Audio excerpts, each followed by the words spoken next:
বলতে পারবে না। ওকে ভাইয়া ভুলে যাও, আমি তোমাকে থ্রেড ওকে, দিচ্ছি না, ঢাকা স্পেস বাট এফএম সব স্পেস সত্যি কথাগুলো বলো। 90.4 দিয়ে সার্চ দিলেই আমাদের ফেসবুক আইডি পাচ্ছ, সেখানে লাইভে ক্যাপচার করছো এখন আনিকা কবির শখ, ইমা এবং ইমার প্রিয়তম স্বামী আকাশ। প্লিজ। আচ্ছা, শখের বিষয় যেটা হলো যে শখ সবসময় সাধারণ হিসাবেই থাকে আমাদের কাছে। আপনি তো সবসময় শখ করে সাধারণ থাকেনি, আমি আই লাইক ইট। আচ্ছা, নায়িকা শখের কথা যদি বলতে হয় সেক্ষেত্রে বলতে হবে যে সে সবকিছুই শুটিং স্পটে যাওয়ার পর মোটামুটি সবাইকে খুবই উৎফুল্ল রাখতে চায়। আর মেন উইপেন হচ্ছে selfie or live, right? Facebook say live. তো আমি তার নাম আমরা দিতে যারা চাই ফলো করি, সেগুলো ফলোয়ার্স তারা খুব ভালো করে জানে। লাইভ না, সেলফি পেনের চেয়ে সেগুলো লাইভ শখ। লাইভ, ইয়া। সে সবসময় খুব উৎফুল্ল থাকে আর চায় যে কাজটাকে খুব সহজভাবে করার জন্য। সহজভাবে কাজ করার ক্ষেত্রে এখন তার কোয়ার্টিস্ট যারা থাকে তাদের সঙ্গে সবসময় এবং সহকারী পরিচালক ভালো হয়, সেই কারণে কি এত সবার সাথে মিংলিং, নাকি আসলেই মানুষটা এরকম? না, আমি সবসময় তাকে তার সাথে যখন থেকে আমার পরিচয় হয়েছে তারপর থেকে আমি দেখে আসছি যে সে সবসময় মনে করেন যে টম এন্ড জেরি টাইপের। কোনো একটা জায়গায় তাকে সিলেক্টিভ ক্যারেক্টারগুলোকে টার্গেট করে, যেমন আপনার ইউনিটে গেলে আপনাকে মনে হয় নাকি? আমাদের ইউনিটে শুধু আমাকে না, আরো 2-3 জন আছে, সবারই স্পেসিফিক এরকম নিকনেম আছে। আমার দেওয়া নিকনেম আছে। সরি ভাইয়া, আমি তোমার কথা ইন্টারাপ্ট করতেছি, বাট বলো বলো, প্রচুর প্রচুর কথা বলতে হবে না কিন্তু ভাইয়া। কোনো ব্যাপার না। কিন্তু আরেকটা যে বিষয়টা আমি বলবো যে শখ তার ভিতরে যে কোনো জিনিস নেয়ার যে প্রবণতা, এটা সবার মধ্যে থাকে না, এটা তার মাঝে আছে। সে সবসময় একটা জিনিসকে রিসিভ করে খুব তাড়াতাড়ি, সে যত রূঢ় বাস্তবতা হোক আর যাই হোক, মাঝে মাঝে একটু 19-20 করে ফেলে। না না, বলো বলো। কিন্তু স্পোর্টিংলি নেয়ার একটা মানসিকতা আছে, তাই তো? সবসময় অনেক বেশি কি অভিমানী সব? আপনি তো বহুদিন কাছ থেকে দেখেছেন, রাইট? অনেক লম্বা সময় ধরে আপনাদের শুট চলে, একটু অভিমানী টাইপ কিঞ্চিত। অনেকের আদরের হলে না একটু আহ্লাদটা করা না একদম ফরজ হয়ে যায়। এবং এটা কি বাই ডিফল্ট, এই যে আহ্লাদি বা এই ব্যাপারটা নাকি আরোপিত, কি মনে হয় এটা? না, আরোপিত ঠিক না, এটা সে, আমি বলতে চাচ্ছিলাম যে নুসরাত ফারিয়ার চাইতে বেশি না কম? Oh my God, I have no words to say anything anyway. পড়ালেখা করে আসতে হয়, বিদায় কোশ্চেন করে এরকম না, পিপলের বোঝার স্বার্থে বাবা, নাহলে আমি তো প্রশ্নগুলো করতাম। I can understand ভাইয়া, come on. তার থেকে কম, তার চেয়ে কম, ঠিক আছে, চলবে তাহলে। ইয়েস, গল্প কিন্তু হচ্ছে গুরু, এবং লাইভেও কিন্তু আমরা আছি, এটা ভুলে গেলে একদমই চলবে না বন্ধু। সো ফেসবুক অ্যাকাউন্টে সার্চ করে গিয়ে টাইপ করুন ঢাকা স্পেস এফএম স্পেস 90.4, এবং যে পেজের লাইকিং এর পরিমাণটি হচ্ছে 3,70,000 প্লাস, সেখানে কিন্তু আমরা আছি। আমি শখ, গুরাইতে শ্যাম, এবং একজনের কথা তো শুনতেই পাচ্ছেন। বলো বলো বলো। ইয়েস, আমার আকাশ। Oh my God. সো আকাশকে নিয়ে আমরা বাকি সবকিছু মিলিয়ে ঠিক আছে তো, এনভায়রনমেন্ট, শখ, আমরা এইভাবেই কিন্তু অনুষ্ঠান শেষ করব। আমার কাছে তো অনেক কমফর্ট মনে হচ্ছে যে ফর্মালিটিজ একদম করতে হচ্ছে না, একেবারে কিছু না, একদম না। সেটার জন্য কিন্তু পরিবারের মধ্যে চলে গেছি আমি। এক্স্যাক্টলি। এখন কিন্তু Dhaka FM, I am enjoying. Thank you. Clemon ভালোবাসা বাংলাদেশের স্টুডিও কিন্তু আর স্টুডিও নাই, একদম পরিবারে চলে গেছে। তোমার ভাবি একদিকে, ভাই একদিকে, তুমি একদিকে, আমাকে সবসময় সেভ করার একজন আমার থাকে সব সময়।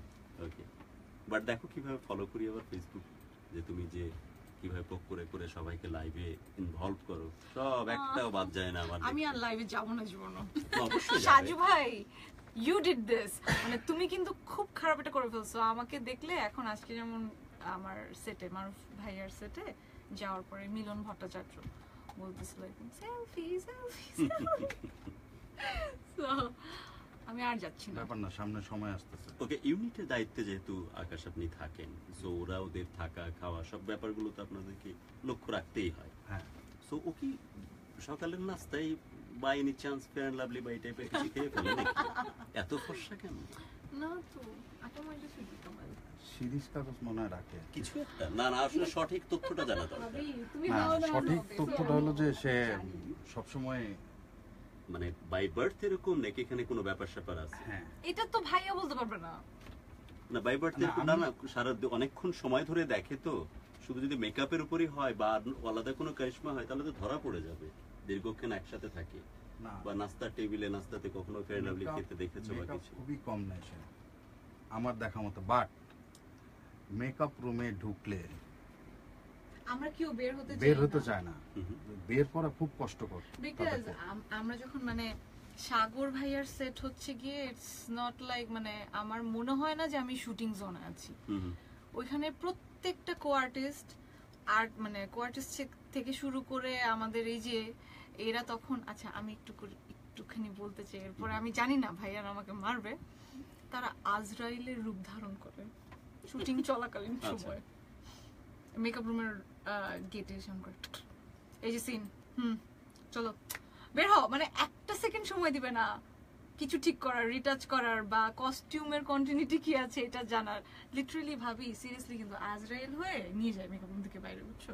আর আমরা যারা থাকি আমাদের টিমটা না এত বেশি জোশ, মানে এত বেশি নাইস, এত আন্ডারস্ট্যান্ডিং, আমরা এতটাই ফ্যামিলিয়ার, মানে হ্যাঁ মানে কাজের মধ্যে যে আছো এটা বুঝতে এটা বোঝা যায় না। আর আমি একটা কথা স্পেসিফিক ভাবে বলতেই চাই যে আমাদের ফ্যামিলি মেম্বার্স এর সাথেও মনে হয় না আমাদের এতটা টাইম স্পেন্ড করা হয় যতটা টাইম আমরা স্পেন্ড করি আমাদের শুটিং এর মেম্বার মানে আমাদের আর্টিস্টদের সাথে। সো এত ভালো একটা আন্ডারস্ট্যান্ডিং হয়ে যায় না, এরপর যখন দেখা হয় রেগুলার একটা না একটা কথা বের হতেই থাকে। আর যদিও কথাগুলো বলার জন্য অনেক কমফোর্ট একটা জোন দরকার হয়, আন্ডারস্ট্যান্ডিং পিপল হওয়ার দরকার হয়, যেটা আমি শুধু পাই হচ্ছে সাগর ভাইয়ের সেটে। স্পেশালি তোমার ক্ষেত্রে আমার কাছে ও সরি, সাগর ভাই আর মারুফ মিঠু ভাইটা আমার বলতে হবে এখন। ওকে, স্পেশালি তোমার জন্য আমার মনে হয় যে যেহেতু তুমি সুযোগ খুব কম পেয়েছো এবং কথা প্রসঙ্গ বলছিলে শৈশব এবং কৈশোরের আর 10টা মানুষের মতো বেড়ে ওঠার সুযোগটা কম হয়েছে, ওই সময়ে হয়তো শুটের মধ্যে চলে যাওয়া, নাটকের মধ্যে চলে যাওয়া, এগুলোর মধ্যে সুযোগ হয়েছে। তো এই মানুষগুলোর মধ্যে কি সেই ভালোবাসার মানুষগুলোকে খুঁজে পাও যে কোনো ইমোশন শেয়ার করার জন্য, যে কোনো ভালো লাগা মন্দ লাগা বলার জন্য? যারা আমি তো প্রচুর জ্বালাই আকাশ ভাইয়াকে, আই মিন অ্যানাকোন্ডা ভাইয়াকে একটু যখন সিনিয়র ডাউন ব্রাদার তো থাকে একটু বললাম। তখন কি করে? লাইক গুরু সবাই কথা বলছে, আমি একটু কথা বলতে চাই, একটা Please. Experience Please. শেয়ার করতে চাই। সেটা হচ্ছে আমি সব যেটা অনেক বলছিলাম, কাজী। আমরা তো অনেক সময় অনেক লাইভে যাই না, তো আজকে কেন জানো আমি লাইভে দেখতেছি খালি মানুষের লাভ চিহ্ন, মানে আর কোনো সাইন দেখা যাচ্ছে না।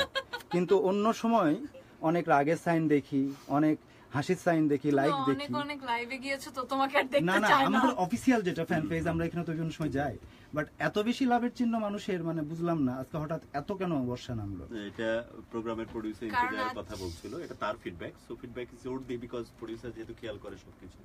হ্যাঁ, আরেকটা ব্যাপারও আছে, আজকে হচ্ছে গিয়ে ঢাকা এফএম এ আমরা খুবই আছি, তো খুবই ফ্যামিলি একটা আড্ডা হচ্ছে আজকে। ভালোবাসার বাংলাদেশে আমরা অনুষ্ঠান করছি না, আমরা জাস্ট নরমালি কথাবার্তা বলে একদম যাচ্ছি। তো এই একদম, জন্য আমি তো পারিবারিক পরিবেশে আছি। আকাশ খুব ডাউন থাকলে কি হয়, মেয়েটাকে নিয়ে কেন জানি খুব দুশ্চিন্তা হয়, খুব ইমোশনাল, তাই মনে হয় আমরা কি ভুল ভাবি? যেটা পারসেপশন বাইরে থেকে দেখে যেটা মনে হয়। একটু তোমার আকাশ, আপনি একটু বইয়ের কাছ থেকে ঘুরে আসি। হ্যাঁ, কিছু প্রোডিউসার যদিও বলছে যে এখন কোনো বিরতিতে যাস না, কি বিরতিতে কি যাবি? এইটা লাইভে ভিডিও, তোমার ক্যামেরাটা দাও না আমাকে। আচ্ছা, শখে দে কি বলতেছে দেখি, প্রোডিউসার ডিরেকশনটা দেখা।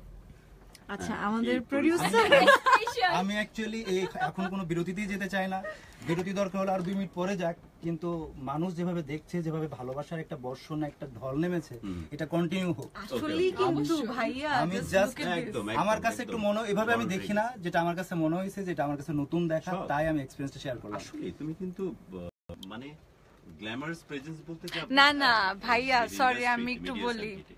এটা কিন্তু সত্য, ইউ ডিজার্ভ ইট। বেশি ক্রেডিট হতো স্রষ্টার, যে তোমাকে এত চমৎকার করে বানাইছে।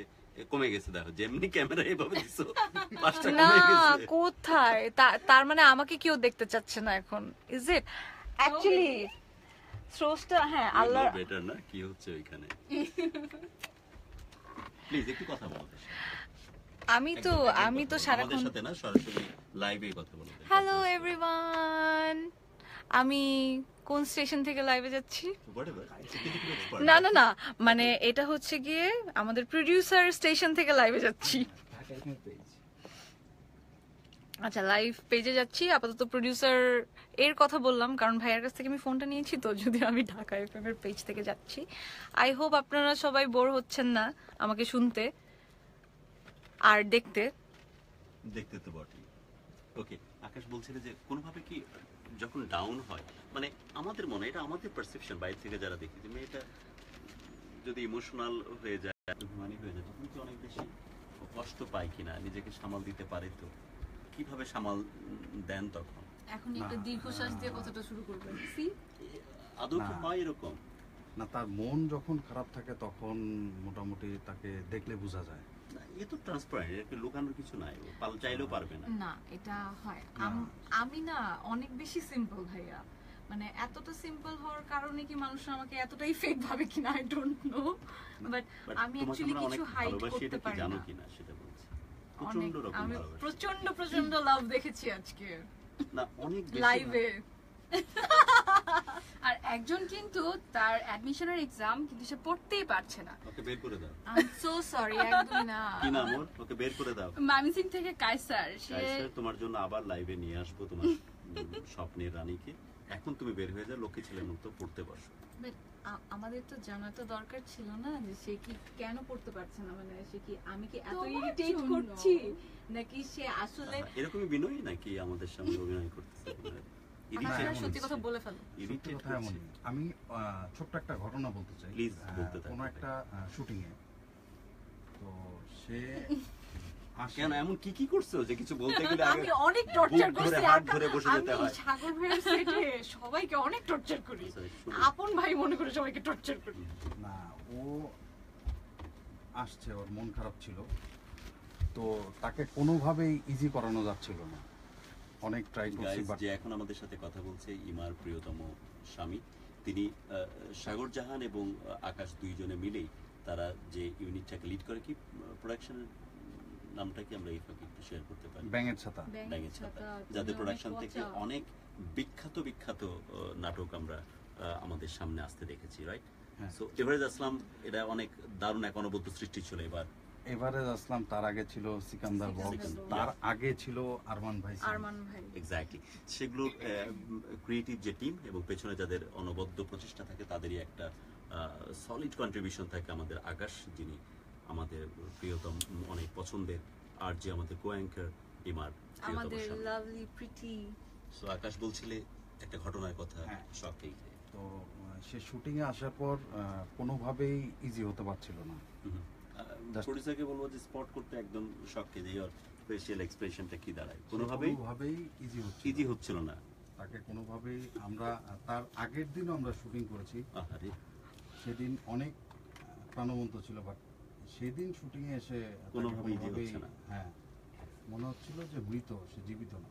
জীবিত না। তোমার কাছে আমাকে ভাইয়া কখনো জীবিত মনে হয়েছে? সারাক্ষণ পচাও, দ্যাট ডাজন্ট মিন তুমি আজকেও আমাকে এরকম করে পচাও। আমি একটা ছোট্ট তারপর এভাবে কিন্তু কন্ট্রোল করতেছে, আসল তথ্য আমরা Just- হয়তো পাবোই না। সে কোনোভাবেই একটা পর্যায়ে সে না বলে থাকতে পারে নাই। ও আচ্ছা, নিজেকে কোনো কষ্টের ব্যাপার থেকে লুকিয়ে রাখে না, রাইট? না, সে বিকজ আমাকে এতটাই পোক করছিল আকাশ ভাইয়া, কি আমি হয়েছিল বলবো সেদিন? তারেক ভাইয়া, আমাদের সবাই, মানে আমি সিরিয়াসলি অনেক ব্লেসড ভাইয়া, মানে সাগর ভাইয়া, আমি বলে জাস্ট বুঝাতে পারবো না আমাদের টিমটা যে কি। সেদিন বারবার একটু পরপরেশন, কি হয়েছে, আই মে হাসো, কি সমস্যা তোমার, আবার একজন আছে, কিছু হয়নি, ঝাঁকাচ্ছে চেয়ার ধরে পিছনে ধরে এরকম করে, এই কথা বলো না কেন। কি ছিল? সে আসতে দেরি করছে। আচ্ছা, স্পটে। সে শুটিং এ আসতে দেরি করছে, তার কল টাইম ছিল, সে ক্যান্টারি থেকে আসবে এবং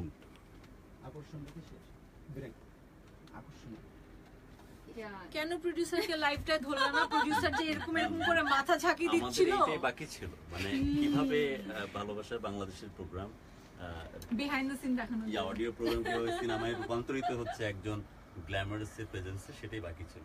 যে জাস্ট হাইপ ক্রিয়েট করে ছেড়ে দাও, বিরতির পর আবার ফিরে আসছি, it's gonna be filmy type কিছু একটা আর কি। এনিওয়ে আমরা যাচ্ছি ছোট্ট একটি বিরতিতে, রাইট? Yes, ছোট্ট বিরতি থেকে ফিরছি বন্ধু, কোথাও যাওয়া যাবে না, সঙ্গেই থাকুন।